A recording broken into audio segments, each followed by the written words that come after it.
tidak mempunyai panggung.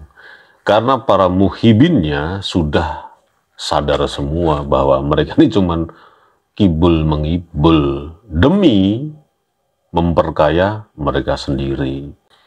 Ada lagi yang mengatakan bahwa pembahas nasab klan Balawi itu tidak produktif. Ya memang tidak produktif karena klan Balawi sendiri khawatir kalau terus dibahas akan kehilangan muhibinnya. Sehingga mereka yang tidak produktif akhirnya.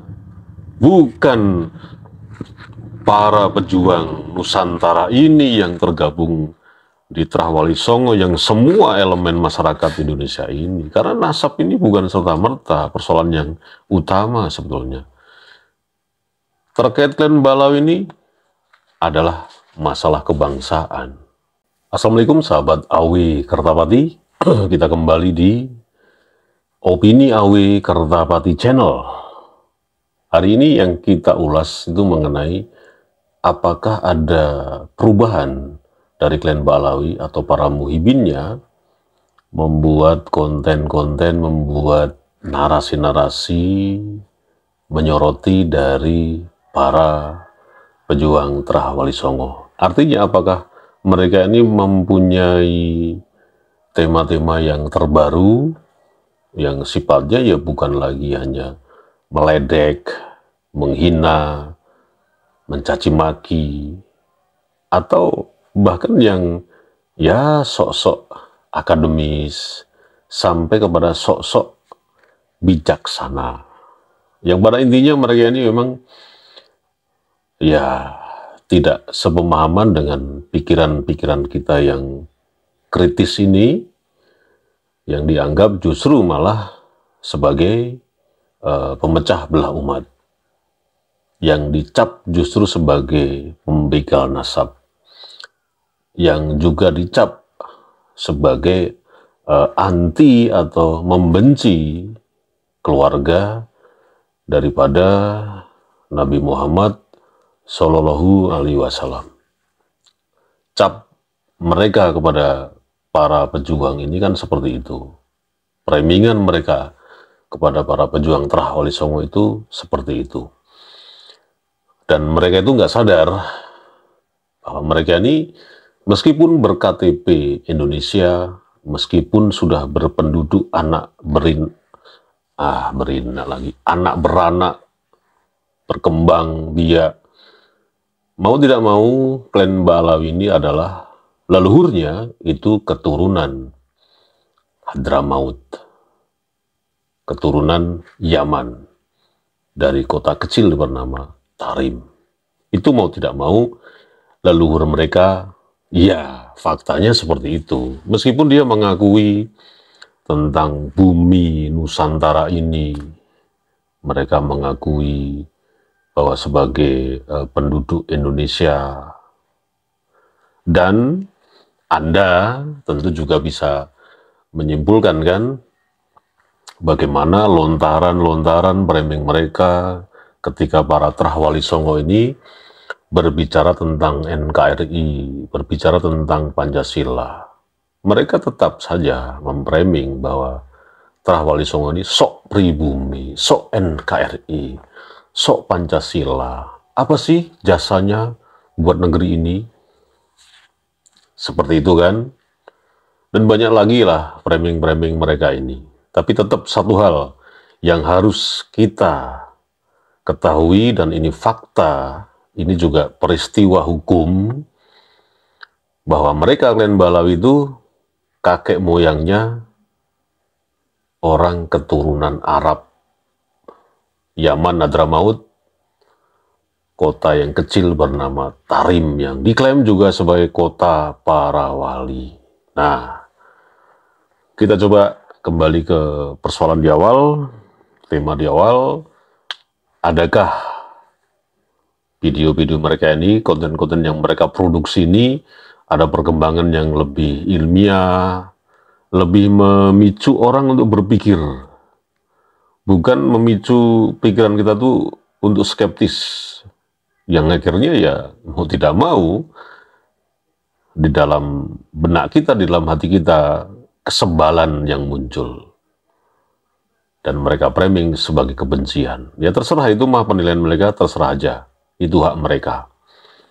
Kita putar video pertama dari Muhyiddin Glenn Balawi. Sorry, kita putar dulu dari mantunya si Habib Bro ini. Seperti apa kontennya yang diproduksi. Dan nanti juga ada video dari Kiai Haji Madudin, yang itu juga direaksi oleh Mukibin. Maulah besar. Dari dulu saudara nggak ada masalah. Tahu-tahu setelah 1000 tahun Mbak Alawi, saudara, datang ada satu orang mengaku apa? Oh, ini Ubaidillah bukan anaknya Ahmad. Berarti Mbak Alawi bukan cucunya Nabi, saudara. Makoli. Ya jelas ya saudara. Terus apa dia katakan? Walaupun seluruh dunia mengatakan Mbak Alawi adalah cucu Nabi, saya tidak akan mengatakan demikian, saudara. Wow. Siapa yang butuh pengakuan lo? Jelas atau tidak? Faham? Saya tantang siapapun yang ingin melawan saya, debat 3 hari 3 malam, saya ladenin tantangannya. Saya datang ke Banten, saudara, saat itu. Begitu saya datang ke Banten, orangnya kabur. Unyil.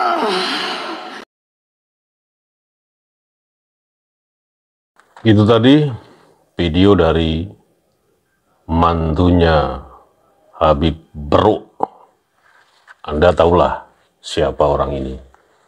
Kontennya ternyata ya begitu-gitu aja. Tidak bermutu, tidak berkualitas, receh, kepo-kepo, dan lain sebagainya. Dan itu terus diproduksi, dan itu terus diagung-agungkan. Bahkan digaungkan terus. Ya untung saja tidak ada TV nasional atau media mainstream yang meliput tentang ini. Atau mungkin ya karena nggak ada setorannya ke media mainstream tersebut.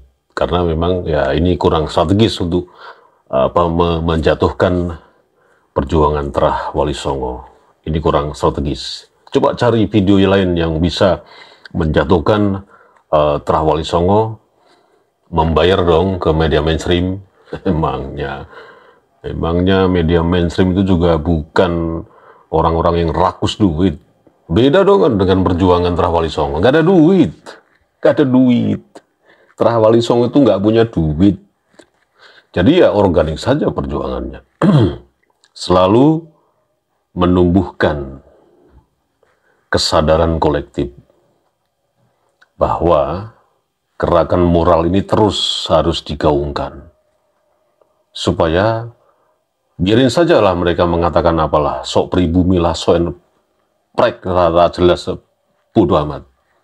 Tapi yang pasti kan kita bukan, kakek-kakek kita ini kan bukan keturunan. Meskipun juga leluhur kita tuh hijrah dari mana-mana, akhirnya ketemulah di Nusantara. Tapi kita, ya, kakek kita maupun diri kita sendiri, otak itu tidak terdelusi dengan seperti mereka yang terus mengagung-agungkan kakeknya asli Hadramaut, Yaman, kota kecil Tarim tersebut. Kita nggak pernah, karena kita juga nggak tahu kakek kita itu dari mana. Setahu kita, keturunan kita ini, Terah Wali Songo dan yang lainnya penduduk di seluruh Indonesia ini adalah orang Nusantara, orang Indonesia. Terlepas mereka adalah bermigrasi, pindah-pindah dari satu negara ke negara lain. Tapi kita tidak pernah, otak kita punya delusi seperti klan Balawi. Itu dicatat. Nah, kembali kepada pembahasan video, ternyata ya memang tidak menarik konten-konten mereka ini. Kepo-kepo saja, halusinasi saja.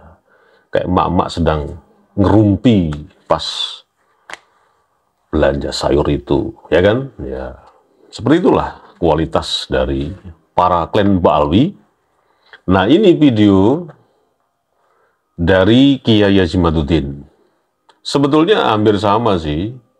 Artinya hampir sama ini menanggapi atau mengimbangilah kekepuan klan Balawi ini. dengan hal-hal yang bisa atau mudah diterima oleh grassroots. Bahasa-bahasa Kiai Najmuddin itu mengimbangi sebetulnya dan membuat anekdot sebetulnya. Tapi sekali lagi, ketika ada salah satu Terah Wali Songo Perjuangan ini yang melawan hegemoni klan Balawi ini, mengimbangi narasi-narasi seperti si mantunya Habib Beruk itu, coba bagaimana? Mukibin merosting Kiai Najmuddin. Kita simak. Satu lagu sebujur bangkai Rhoma Irama lebih mulia dan lebih manfaat bagi umat Islam daripada ceramah 70 habaib. Ini kan sebetulnya membuat anekdot. Karena klan Balagun juga pernah membuat narasi yang lebih konyol lagi, ya kan?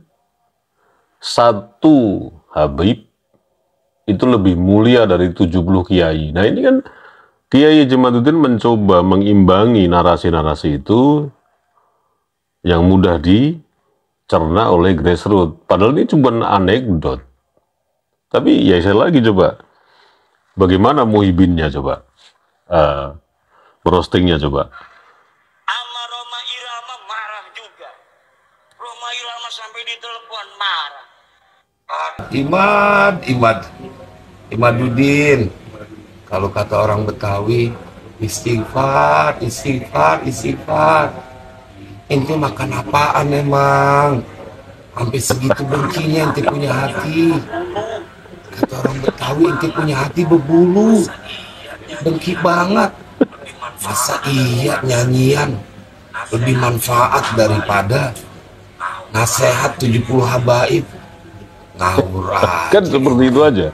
Kualitas dari para konten kreator Muhibul klan Balawi. Dia tidak ingat bagaimana junjungannya, bagaimana si Habib Beruk itu menghina Kiai Nusantara. Yang mengatakan bahwa satu Habib gila, satu Habib goblok. Tapi tetap aja darahnya mengalir darah Nabi Muhammad SAW.